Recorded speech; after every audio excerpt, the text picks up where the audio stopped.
How's everybody doing?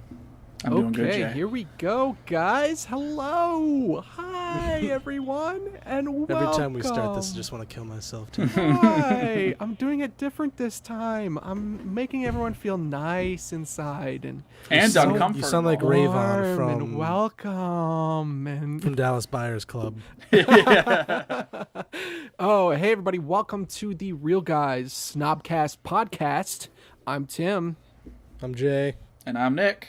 And we are just three guys who, I guess, talk about movies because we have every right to. That's right. We're the main allowed to source say what we think. of what you should be watching. Right. Unlike other countries where they get killed, really, for speaking them. I didn't know you were going to escalate to that.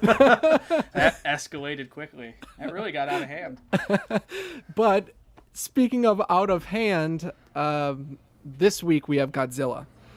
This is oh, by the way, for those who don't know, we are talking about current movies that are out, but we are also talking about TV shows. And in the midst of it all, we have a blockbuster summer movie draft that we have entered ourselves into. Just the three of us, not you listening, because you're a piece of crap. No, I'm just kidding. We love you. Unless you're Jim. Jim, we hate your fucking guts. I'm just kidding, buddy. We love you. Anyway, yeah, we have a summer movie draft that we are currently involved with. And do we want to start there like we always do, Nick? Works for me. Okay, why don't you give us the rundown on what happened this week in the summer movie draft? Okay, I'll just give totals for the other movies that have been out. Okay, we'll start with me. So for Amazing Spider-Man, it made about another, I think, 40 million this weekend.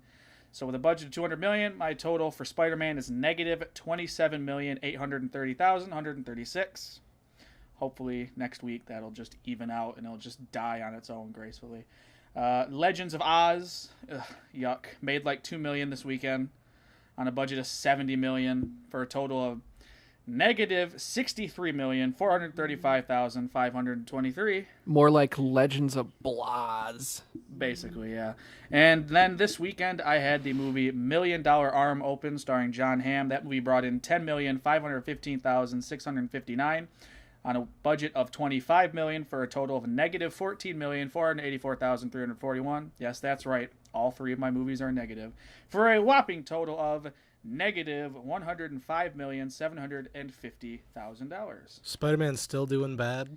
Yeah, it's not even, it's about 28 million away from breaking even. I am shocked at $1 Million Arm that it did not do as well as I thought it would. That is... Well, I was reading online, it has an A cinema score, which means it's going to have some good legs, I think, for the next coming weeks. It said it's a lot of older people going to see it, so I just hope they'll just keep going. Old people going to see $1 Million Arm?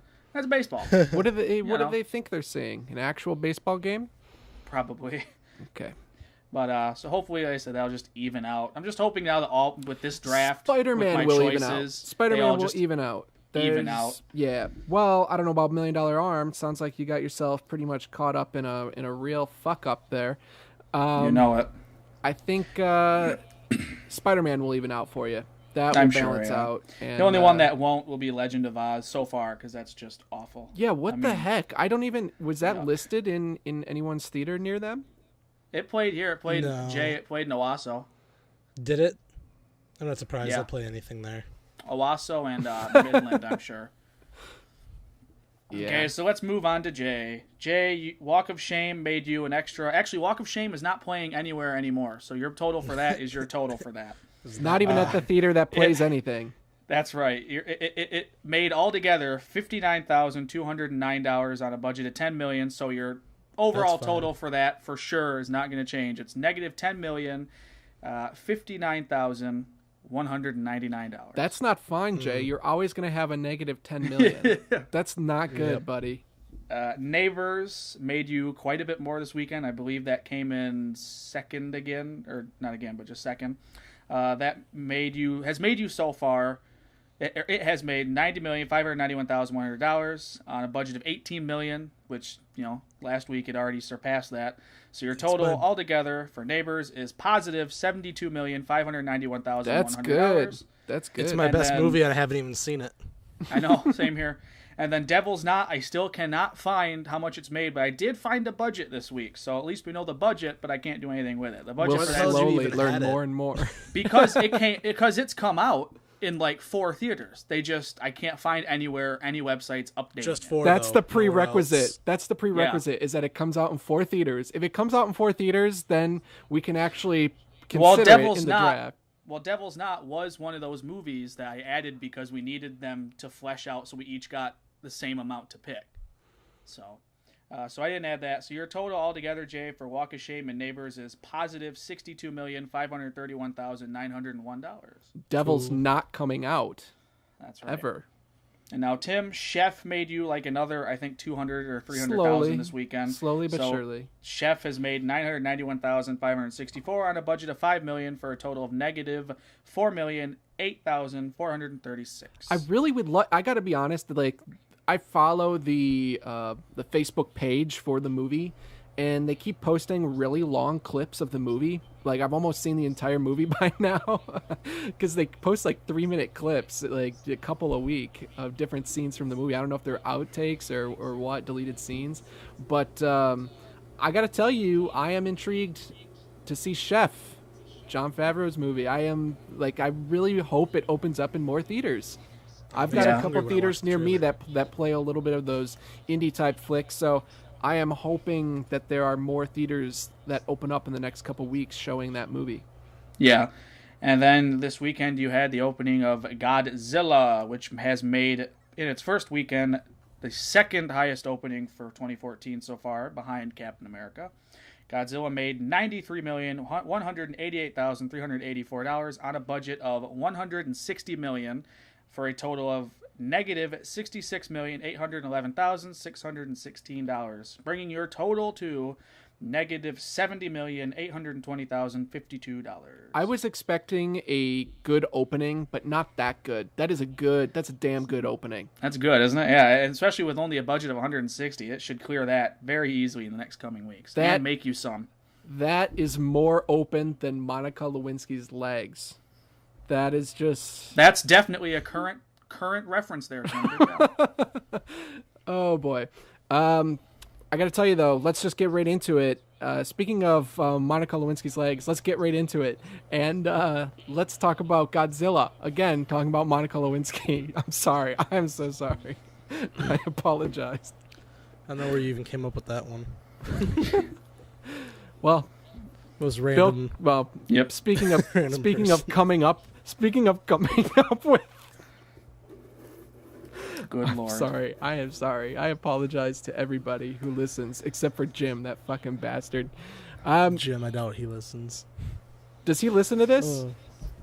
I don't know if Jim does or not. He's awesome. Yeah, I really think he's awesome. I mean, really, he's good at replying to comments with such I force. know. Yeah. I just came back from Godzilla. I went to it about 2 or 3 hours ago. And fun fact, I fell asleep in the very beginning of it. There's like 2 people in front of me, and I woke up going, oh, the movie's going. Okay. Those were the opening credits. Wasn't the opening credit. It was honestly right when they introduced You wake up, lead. Godzilla's already attacking the town. I forget the actor's name. Bryan Cranston? Kick-Ass. No, the lead role. Oh, was it Aaron Johnson? Yeah, that guy, Aaron Johnson. I just felt his character was really boring. I agree. I love the movie, and I'll completely agree with that. Oh yeah. Okay, Jay, give us your thoughts, buddy. Tell us what you thought. Okay. I mean, Godzilla was he was badass. I loved that. He's such a good actor. I really like monsters him. that he fights. Yeah, the animators did a great job with him. I thought he was an actor. I thought it was a guy in a suit. Danny DeVito in a motion capture suit. I thought it was Warwick Davis. That is wow. Warwick Davis. That'd be awesome. But no, I loved the fight scenes, even though they kind of tease you with the first two because they just cut away immediately as soon as it starts, and they just go to like a recap on the news. Like I thought that was hilarious though. Like I did too. I mean, I don't know how they got the footage when there's the whole blackout thing. Like that's why they kept. I'm like, didn't that monster like fry everything or just knock everything out with the EMP? Yet they got the whole fight. The whole fight, yeah. And perfect HD resolution. It was just one of those moments where the whole theater was just laughing because it's just so loud and it just cuts to a little TV and you just see it. You know, it was a good way to do it. I thought.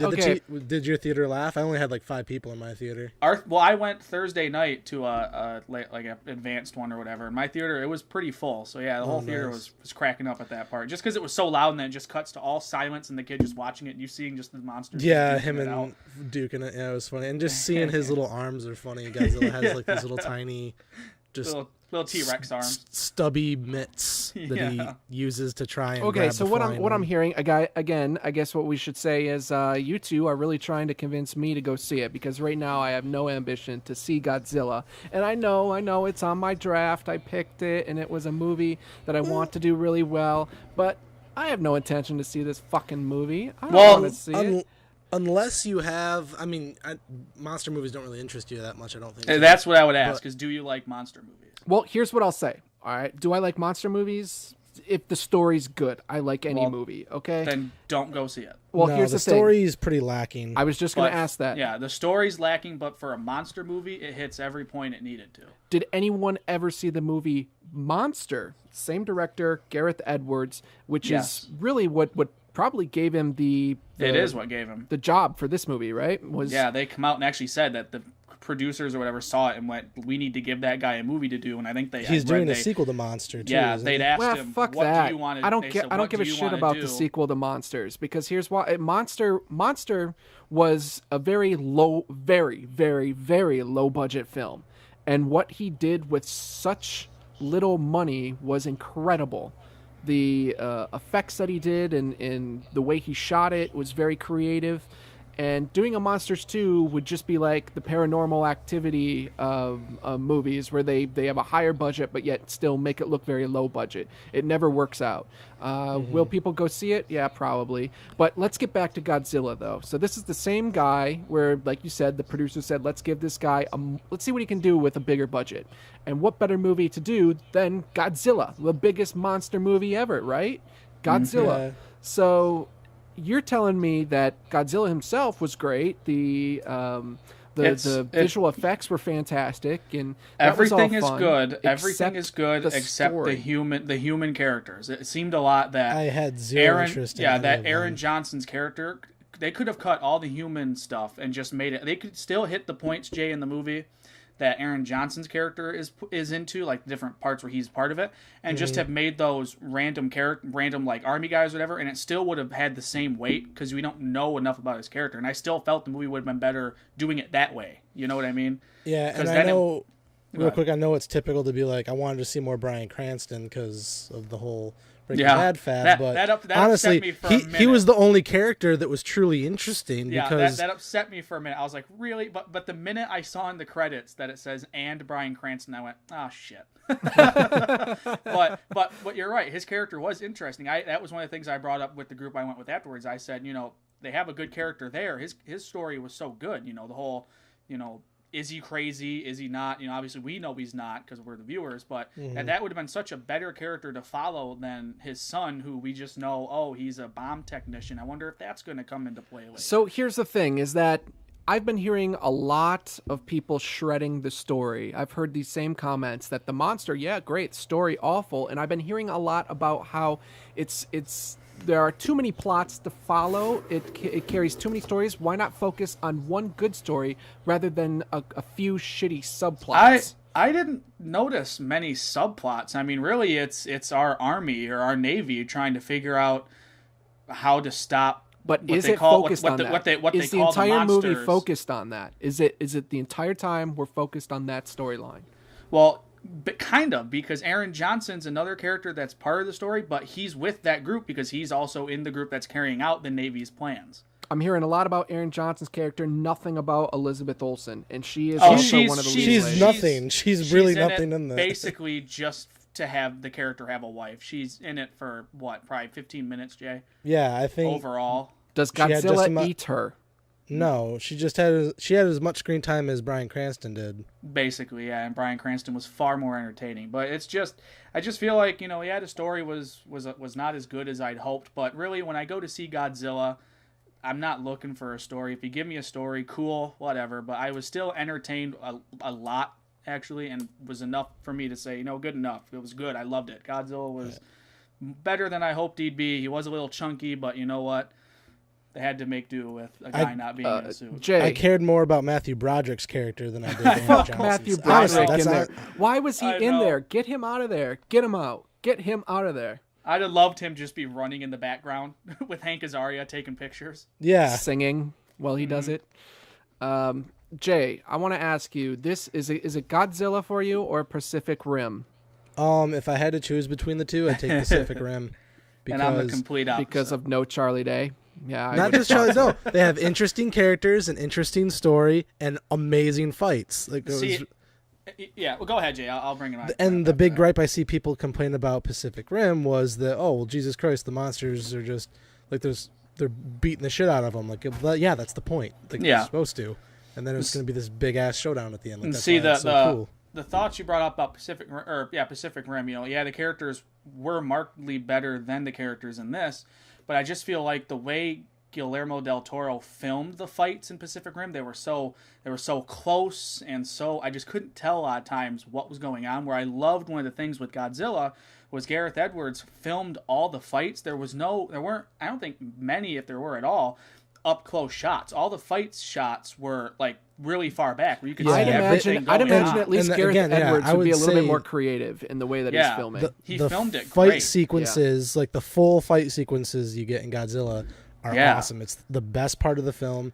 And see, that's where I come down hard on Pacific Rim, because it got over and I was like, I didn't get good fights, and that's what I wanted, because Pacific Rim was, Godzilla versus Transformers. I wanted that, but I didn't get it. And with Godzilla, I at least got it. I would say Godzilla's fights felt much more powerful in the theater than it did Pacific Rim. Pacific Rim was mostly eye candy, and it had some like powerful moments in it, but I agree with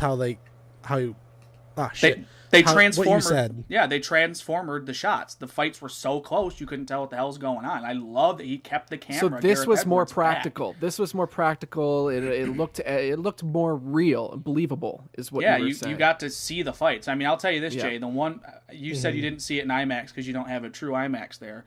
And it wasn't even filmed in IMAX. Yeah. And the one I saw here, obviously it wasn't filmed in IMAX, which I could care less when movies filmed in IMAX. I'll still go see it, because to me, seeing a movie in IMAX, or even GDX like it's called here, to me it's not about the size. I could give a crap, but to me it's all about the sound. And seeing it in, I'm still calling it. That is not what it's about to you. Shut up. You can't put a blindfold on and go see a movie. Exactly. No, I'm saying in IMAX. That's why I go to see a movie. You're telling me for the sound. You said you're going to see it for the sound. Every theater should be asphyxiated with the whole Dolby surround sound system. Well, let me explain my point before you cut in and do all this. What I'm getting at is, in IMAX, obviously the sound's a lot louder, it's more clear, especially they have these, in the one here in Saginaw, it's new, they have these new speakers or whatever, I don't know.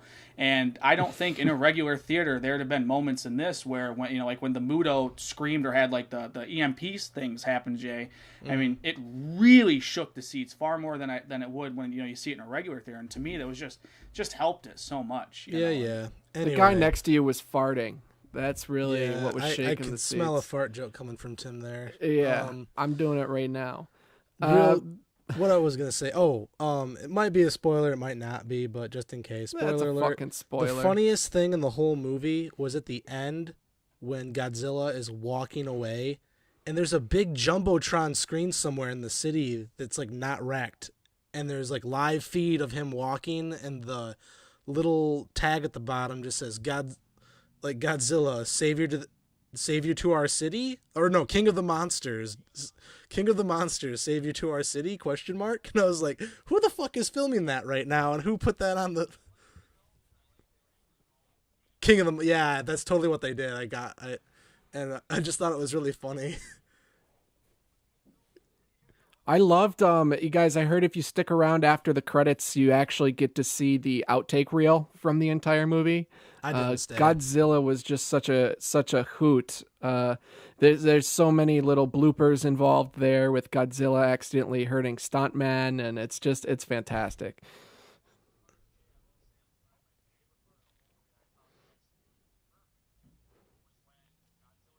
Yep. I was like, fuck yeah.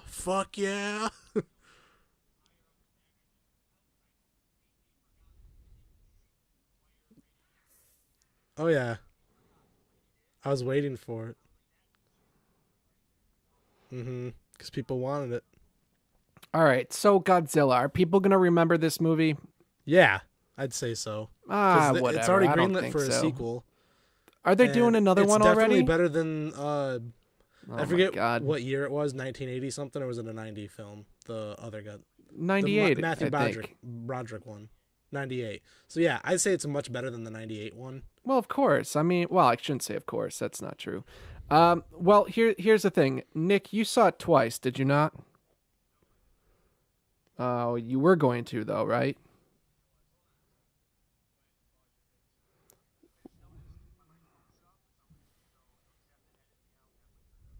Okay. Right now? Does that mean batteries? Okay, well, are you recording again? Okay, do we want to clap one more time? Just to sink in? Fine. Are you sure? How do you know when he's going to come in? This is going to... Yeah, this is what we do in the middle of the show. All right, okay. go ahead. Sarah, okay, yeah, just Nick keep your cut eye out, guys, so we're all back in here together now. That's Happy right. as can be. We're all here. Now, Nick, since we don't know when you cut out, now, did you see the movie twice or not? I did not. I attempted to. Okay. I went to the theater to see it, and the new theater that I went to just opened a few months ago, and so they have half a parking lot at the moment, because the one half was that they don't have is where the old theater was they tore down, and they're actually working on it right now. And when I went to see it, there were so many people. There was not a single parking space open. And that doesn't mean, there were some in the back that I just didn't want to park at. No, I drove around for 10 minutes waiting for even someone to come out. No one was coming even out of the theater. It was people getting out of their cars, going to the theater. I ended Were up they going to see $1 Million Arm? It. More than likely. They Awesome. were all wearing baseball gloves, but I didn't even get to see it. I ended up having to go and just leave. But it was a nightmare. Okay. So hopefully they get that fixed. Well, so that's Godzilla, folks. That is, I don't know if I'm going to see it. I'll wait for DVD. I'll download it. It's definitely a good theater movie, but, I mean, unless you got, like, a surround sound type of thing going on in your living room, I'd say go to the theater. For sure. I only spent $6 on my ticket. Go to an early show. Yeah, that's always good. Go to those early show, folks. Ditch out of whatever the hell you're doing and go see the early show. Okay, so here's what we want to do. We want to move on from Godzilla, please. Let's talk about what we got coming up this next week. Sounds good. Next week, Memorial Day weekend is... My shit. X-Men.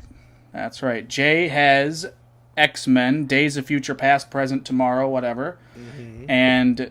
Tim, you have the Adam Sandler shenanigans blended. No one's seeing that. I might see it. I might, yeah. I'll see X-Men first. That'll be if I have. Why not? Let me just say, I'm gonna see blended for the pure fact that there is still a really small part of me that thinks Adam Sandler can do a really, really, really good comedy. Like, there's just that little hope in me that this is going to be it. This is going to be just like his older movies. This is going to happen. It's going to work out. But I think I'm building myself up for failure there, aren't I? Trailers are proving the otherwise to that point. Yeah, but I don't know. There's a small part of me that really wants to see him succeed. I don't know. But I'll go see it. I'll see it. I sound so disappointed about it. You go see it, but you won't be happy. I watched Punch Drunk Love, and that was awesome.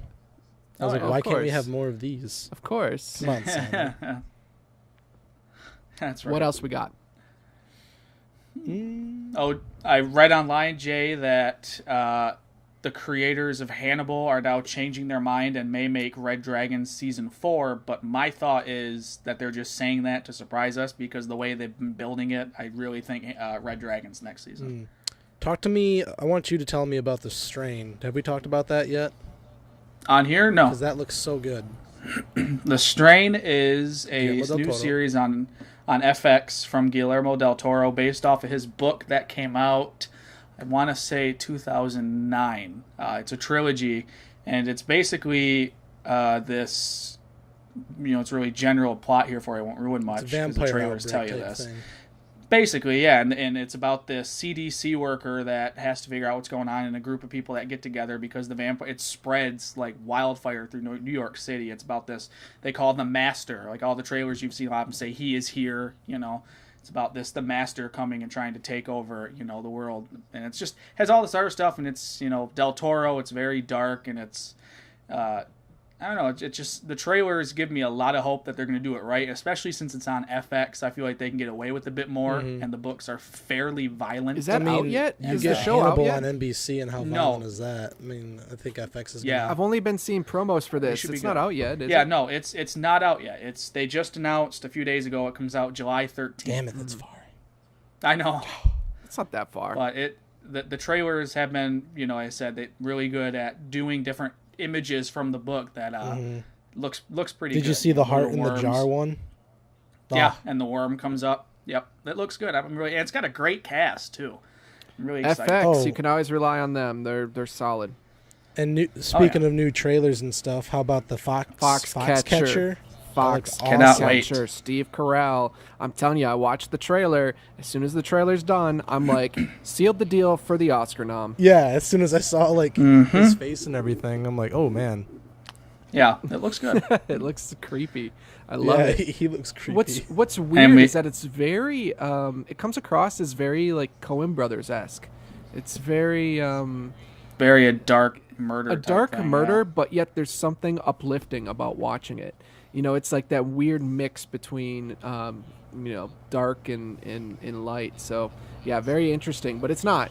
Coen Brothers have no involvement in that movie. Nope. But yeah, it looks great though. Channing Tatum, and I'm excited to see it. Mark Ruffalo. Mark Ruffalo. I mean, fantastic cast. You guys see any other trailers? I saw some good ones in Godzilla. Lucy looks interesting. Well, yes. We've all seen the Lucy trailer. That's been out for a little while now. But can we mention, unless anyone has anything else to say about Lucy, what we'll see when we get closer to that coming out. But this isn't a summer movie coming out, but it is in the fall, I think, right? November for Interstellar. Oh my God! Oh, that trailer. I hate. Makes me hate Nolan because I have to wait forever for those. Nolan is a guy who's coming out with original work. I mean, that's so unique and very epic, but at the same time has a very relatable factor to it. It's Interstellar anyway. When you watch it, you'll know what I mean. Again, Matthew McConaughey, that guy's on a roll. Fantastic. Just oh my God, yes. Mm-hmm. It looks so good. I describe what I think is going to happen in the movie, but I have no idea. Like they do such a good job at masking what's going on. You'll end up being completely wrong. Yeah, for sure. I'm excited for that movie. It's going to be good. I wonder who's doing the music score for that movie. And we did get a new. I'm sure it'll be Hans Zimmer. Yeah, that's what my thought was. Most likely. Yeah. But we did get a new trailer for Guardians of the Galaxy. I know. And that was a great trailer. I gotta say, if the movie is half as good as the trailers have been, it'll still be really badass. Yeah. I don't think you can go wrong with James Gunn. They've cut some good trailers, and I think the music that they've used in the trailers really is James Gunn all the way, and I hope they use music like that actually in the movie. I think it's going to be. I feel like the music's going to be a little bit. It'll be James Gunn. It'll be a little bit like contemporary too at the same time. So yeah, I think you can expect more of the same. And that seems to be what people want to see. And I gotta say, I was showing the trailer of it, the new one, to my mom, and gets to the end, and she's a huge Vin Diesel fan. She goes, "Oh, I love Vin Diesel. I love he's gonna play X. She goes, he's gonna be the big tree thing." And I was like, "Yeah." And she goes, "Oh," and he's doing the voice. I was like, "Mom, don't get too excited. He literally says one thing over and over." I said Vin Diesel didn't have to do much for this movie. voice work. That's it. That's right. All. So, Guardians of the Galaxy, I know you've told me before, but only because I don't follow comics and whatnot. Is this based on anything, or is this new? Guardians of the Galaxy? It's a comic. It's a comic. It ties in with the Avengers. Don't come at me like I should know that shit. Don't. Well, just, How dare you not know interested, this? Google it, man. Yeah, well, I don't. So. You should know. Exactly. Don't. You're actually hitting me. You're not even here, but yet your arm is, and you're actually punching me in the face. It's amazing. Well, like one of the key things, like even if you don't really watch or read or anything, if you watch all of Thor 2, did you see Thor 2? Hell no. Thor's my least favorite character. I did. At the Jay, end of Thor 2, you end. get Benicio del Toro's character, the Collector, I think is what he. The Collector. And in the trailer for Guardians of the Galaxy, he's in it. So there's your connection right there, movie-wise. Okay. All right, cool. Yeah. That's awesome. And I read that he's one of the villains, but he's not the main one. Mm-hmm. And the main villain still isn't even Thanos yet. No. Which I think is crazy. You introduce him in the Avengers, and we still don't have anything of him All right, yet. well, seeing as I don't know the source material for Guardians of the Galaxy, how do you feel about Chris Pratt as the lead? I think he's a good choice. Is I it think supposed so, to be too. a little comical? Definitely comical. I mean, look at the trailer. Yeah, for sure. Oh, yeah. Yeah. Cool. Yeah, I like him. He's cool. I like Parks and Rec, and he was great in the Lego Movie.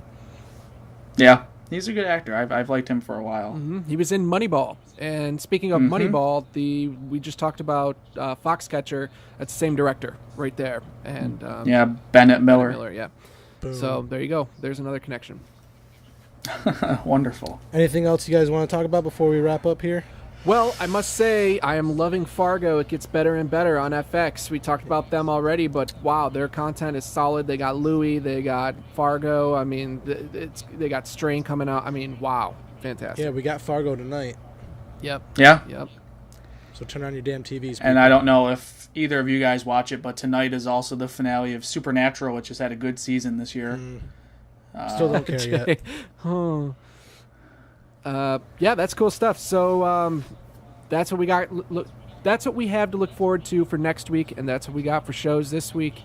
And is there anything else, guys, that we need to talk about? No, I'm good. Go see X-Men, people. Help me win. And don't go see... Well, actually, it is my movie. Go see Godzilla. I need another 2 weeks. I'll be solid on that, for sure. I'd say it's worth a theater watch. Go check it out.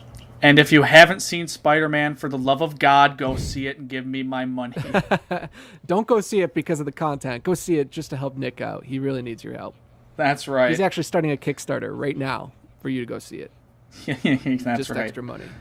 All right. Well, that's pretty good, guys. That sounds like we're wrapping things up for this week on the Snobcast. We are the real guys, and we will see you next week. I'm cutting that in half. It's just going to cut off at we. Oh, my God. I can't help it. That's like my favorite gag. Something getting cut off halfway. We need intro music or outro music or something. That's what we need. If you send me something, I'll put it in there.